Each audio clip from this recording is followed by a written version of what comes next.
All right, everybody, welcome to the podcast for how to. That's not stuff you should know. It's how to raise an awesome kid. I listen to it too much. Welcome to you This should know. American Life. I was thinking for April Fools one year we should just plug a stuff you should know. Just put that up and that'll be like our episode. No, I'm Justin, and with me is Eric. Eric, how you doing, man? I'm pretty good. Good. So we were talking right before we started recording, and we were talking about Breaking Bad, because I'm not sure when this will go up, but Breaking Bad season 5 just started, and I just caught up, and Eric, you're just about to catch up. You're getting close. Yeah, it's been a tough show to watch in our household because it's pretty intense. A little too much so for my wife. Yeah. It's the kind of show you need a break from, and you kind of need a break in between seasons. I feel like out of all the other really good shows out there, I think Breaking Bad is, for us, the most emotionally difficult one to watch. Yeah, and there's some real some of the violence in that show is really like visceral and like stomach turning. Like it's even more than like a Dexter, Mm-hmm. It's pretty rough. Yeah, it's pretty far over the top. I watched that show like once every couple weeks. I would watch an episode, and then all of a sudden it became like, once every couple days, and then towards the end there, I think I was doing like, 2 or 3 a day. Yeah. Well, mostly to catch up, but just because I want to know what was going to happen next, and I could, I just wanted to watch them all. I'm in a clip right now where I just watch things, my wife and I would just watch things all at once. Mm-hmm. And we'll just wait till the season's over with, and then just watch them all at the same time. Yeah, that'll change when your kid's old enough to start parroting things and paying attention. Start doing what? Start paying attention to what's going on. When you start caring about what they're seeing. Yeah, no, I wouldn't. We're not watching anything in front of the kid, but because what time's bedtime in your house? 8:30. Yeah, ours is 8 right now. So, but he's trying like heck to make it 8:30 or 9. Yeah. I think because it's so light out here, he doesn't. It's a hard time for him to lay down before. Like we're on the far end of the time zone, so over here it doesn't really get dark till 9. Right. So, anyway, that'll change when the winter comes around. Sure enough. What we were talking about before we started recording, other than Breaking Bad, was, the only way I explain it is being the squeaky wheel. I mean, not necessarily as it comes to, like, with kids, but just kind of in life, just dealing with, situations where you get on the wrong end of a customer service situation and you just have to be the squeaky wheel. Yeah, this is more on how to be an awesome dad. I think this is the kind of problem that dads have to deal with. Yeah. Kids got to learn from the parents, and dad has to be there to make sure that things work out proper and that the family doesn't get hosed. Yeah, my mom did a good thing when I was, pretty young, like 9 or 10. She would make me start ordering the pizza. She would say, like, get on the phone, call the pizza place, order the pizza.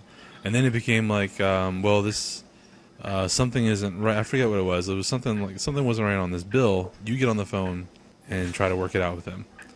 So it was kind of handy, like to start being, you have to learn how to respectfully try to resolve those types of conflicts over Absolutely. the phone, or in face to face. But it helps to do it over the phone, especially over the phone. Face to face, you can always use your fists. Yeah. Just brawl your way through. Use your fist. Yeah, exactly. Yeah. So I did. I actually spent a lot of time working in call centers when I was in college. So, and after college, while I was looking for a real job. So I've been on the other end of that. So I know what it's like to. Or I know what happens, and basically, seeing it from that end, it's the squeaky wheel. It's, yes, you can get very far by being very polite. I'm very respectful, but you can get things resolved pretty quickly by, a well-placed letter to the vice president's office and that type of thing. That usually tends to make things get resolved a little easier, a little faster. Yeah, I don't know about you, but it's tough for me to, I I worked in a call center once, and I don't really see the point in ever just abusing frontline people. I've spent a lot of time at a mall, at working various retail establishments. You can yell at the person behind the counter if you want, but they're probably making close to minimum wage, and they really don't care. If you yell, you're going to have them working against you instead of actually trying to help you out.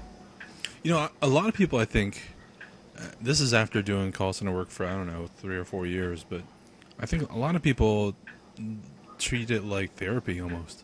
Like it's definitely like a stress relief, and especially the call center work I was doing. I did stuff for a cell phone company, and I did stuff also for like 2 different travel companies, a car rental place and a hotel chain.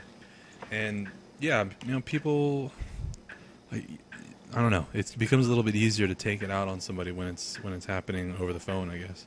Yeah. But did you have a situation? You were talking about something with Verizon. Oh yeah. Well, this was a pretty complex one. It just got me good and mad at Verizon Wireless, and I really wanted to leave the company. But you know, with these giant telecoms, what can you do most of the time? Yeah. I know that they've got that new share everything deal that they're talking up quite a bit, and I guess some people get hosed by it, but we're in the demographic that actually benefits somewhat from the pricing. Yeah. So it's hard to gripe that much. So but yeah. What happened?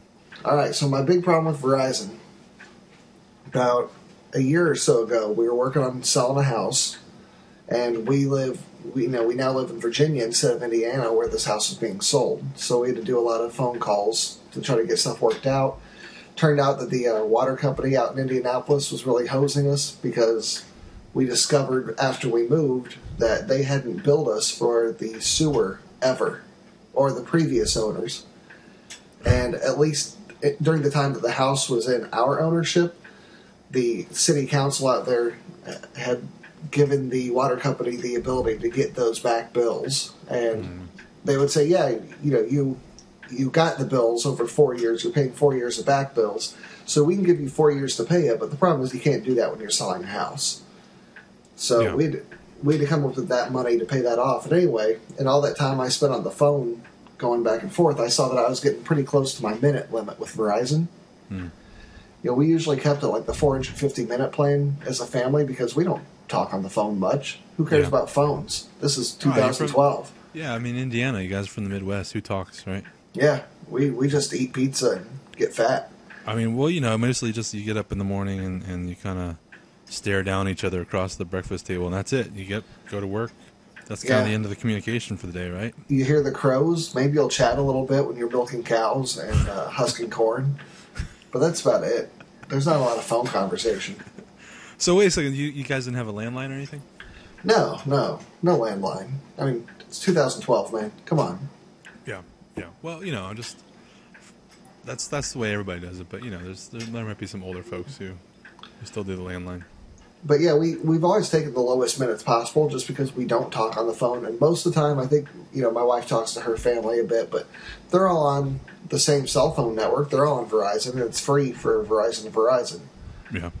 But anyway, I saw that we were hitting that minute wall, you know, getting up there pretty close. So I went ahead, got online, and tried to expand it to the next largest minute tier because I didn't want to have to do this great big overage.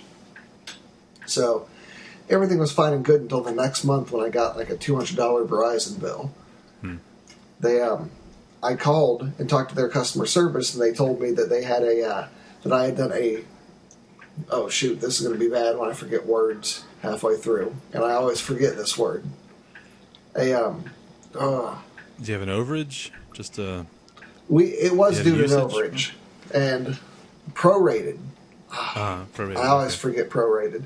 They said I had done a prorated minute increase. So being that I had done that in like the last week of the plan, I only got like a percentage of the minutes for the rest of the month. Oh yeah, that's shady. I mean, so they murdered me on overage, and of course there was no email confirmation of what they sent. And I'm not an idiot. And if that was an option on a list of options, I wouldn't have chosen it. Yeah. So they were offering me 25% off of the overage part. I just said, no, that's not good enough. I want you to take care of this. I've been a Verizon customer for all my life.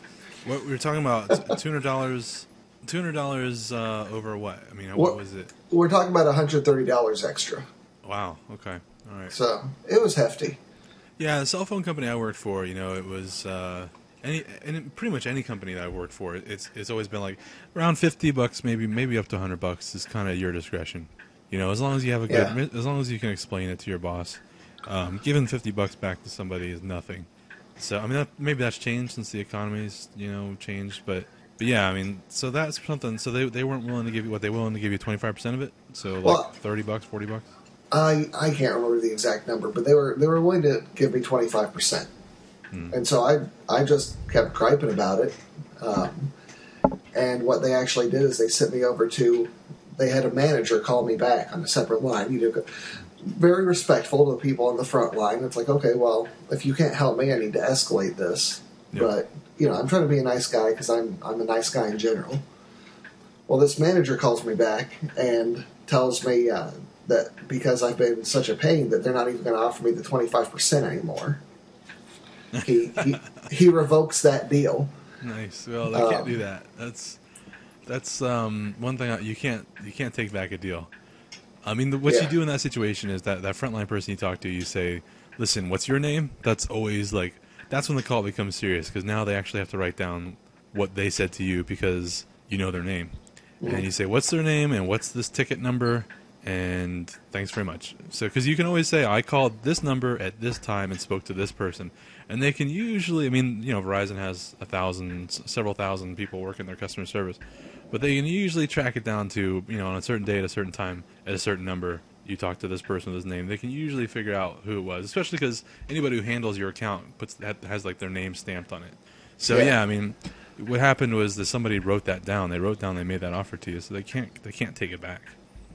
Yeah, and like I said, I mean, that wasn't really good enough for me because Yeah, this whole thing was just because they goofed on how I wanted my minute increase.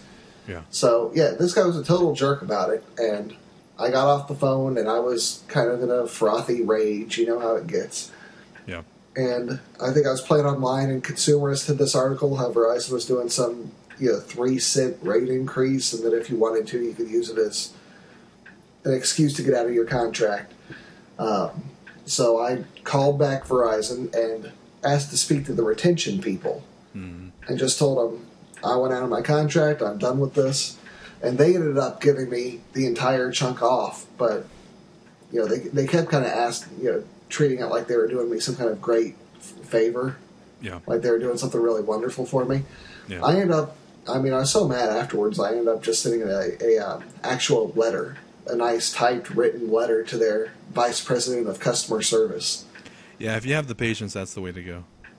Well, it didn't really do anything because they were never remotely apologetic. I pretty much griped about the manager who told me that he wouldn't even honor the previous offer, gave his name and everything. And I ended up getting a call from some customer service lackey who gave me the whole "well, we did you a big favor" line. So I don't know if it wasn't so much cheaper to go with Verizon than it is anybody else right now, then I probably would leave. Yeah, I mean, it's having been on the other side of that phone call. It is. I can say that in most situations where I've been, where somebody feels like they're owed a credit, almost never have been. It's very rare that somebody's owed a credit. Like if you're following the letter of the law and the letter of the contract, they could probably explain some reason to you why you actually did owe that money. So in their mindset, in the letter of their law and the letter of their contract, they do feel like they are doing you a huge favor by giving you any of it back. So I can see where they're coming from, and that's kind of the game you have to play. You kind of have to be like, oh, okay, yeah, you are doing me a huge favor. Great, thanks a lot. Even though it may not feel like it. Yeah, and I think at that point my big issue was the guy was really such a huge dick about it. The manager I talked to. Yeah. And I thought that's a miserable way to treat another human being. Yeah, I think the way you handle, I mean, that's kind of the way you have to do. You just have to just keep a neutral tone and just keep telling whoever. If anybody says no, you keep saying, well, then I want to escalate this. And if I've seen situations where people make it very personal and they get very upset, and it's just like, and it becomes like, why won't you give this back to me? And there's a lot of that thrown around, like you and me. This is all about you and me, and it's not. It's all about your bank account and Verizon's bank account, basically. So it just happens that there's two people in between that trying to work it out. So I mean, as long as you're trying to keep it neutral, I think you can kind of get a little further, or at least maintain your sanity. I don't know. Yeah. I've had people. I actually I had a situation with the IRS recently where an old employer sent me they sent me Ow. a nothing actually. They sent me, I guess, some sort of paperwork. God. You all right, man? Yeah, that incessant clicking in the background is my fan. I just stuck my hand in it to try to fix it. All right, well, That went out as well as you could expect. don't do that. No, I was I got a letter from the IRS a few weeks ago telling me that I had owed money from 2010, and it turns out it was something that my boss had paid me weirdly when I first started working for them, and they paid me like as a contract worker instead of like a regular old W-2. So I'm pretty sure I paid that on 2010's taxes, but he actually had given it to me like the third month of 2011. So I wouldn't have been able to pay it on my 2010 taxes because I usually get them done really early. So it must have been I paid them on my 2011 taxes. So I just called them up. And I just very calmly explained to the lady, hey, that was supposed to. I paid that on my 2011 taxes, and she was like, "Oh, you did? Okay." And she was like, "I'll just send you a letter saying that you don't owe us anything." Then it was like that was it. It was very like because I think she was happy to just have me say, "Hey, this happened, and this is what I think is wrong," and she was happy to just resolve it because I'm sure they have people screaming all the time, like very accusatory and very much like, "Why are you guys doing this to me?" Why, Yeah. it's when it becomes like a you versus me situation, then it makes it much more difficult to resolve. Yeah, I think whenever you're working with some kind of agency or anything like that where they're used to getting yelled at, niceness goes a really long way. Yeah. I got pulled over once, and it was probably about a 20-degree day out. And the first thing I said to the police officer when he came by is, I said, I'm sorry to have to make you get out in a day like this. Yeah. I didn't get a ticket. That's nice. I got pulled over one time in high school, and this was when I worked at a fast food place, and I recognized the cop as being a cop that came in there all the time and got a free meal. And so that was one of the first things I had said to him, like, "Hey, don't you come down to that place?" And he let me off. Oh, that was nice. That was probably the only time that I got a ticket by being nice. Now, you Although saw my... Oh, go ahead.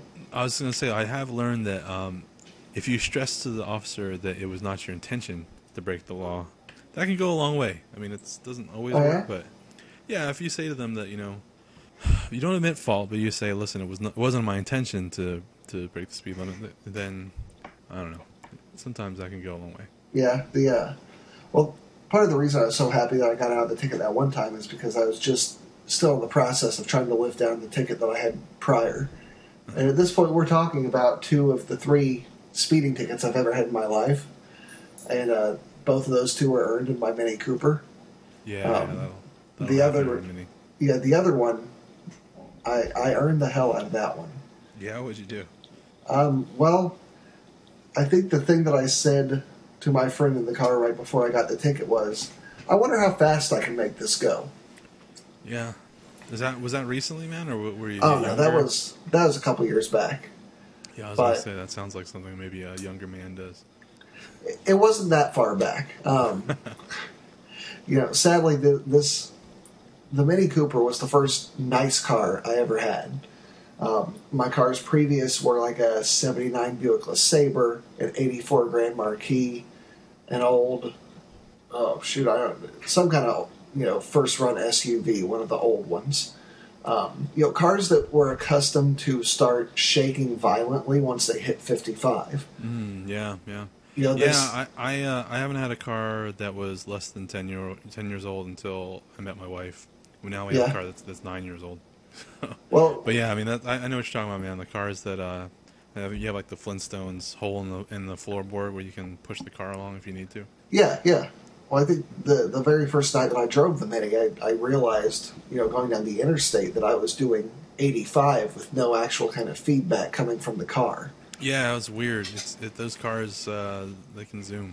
Yeah, I can confirm that they, continue to do well in triple digits. And when I got pulled over for that ticket, I think in Indiana, I think 25 miles per hour over is reckless driving, Oh yeah. and they can technically throw your sorry ass in jail. Um, I saw the cop right before I got stopped, and I think he must have caught me slowing down because I managed to just be 2 miles over that. Oh nice. Um, but I had to, do some nice talking to the, prosecutor's office, begging them, saying, "Hey, I've got a great driving record," and You they know, let me you do should the just thing where you pay the court fee and they yeah. don't count it on your actual, record.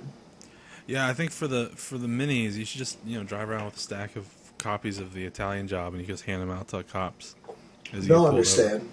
Just be like, listen, man, go home and watch this. You'll understand. Just be happy I wasn't involved in a heist. Yeah, it was the kind of dumbass speeding ticket that only somebody who I guess had never driven a nice thing before could get.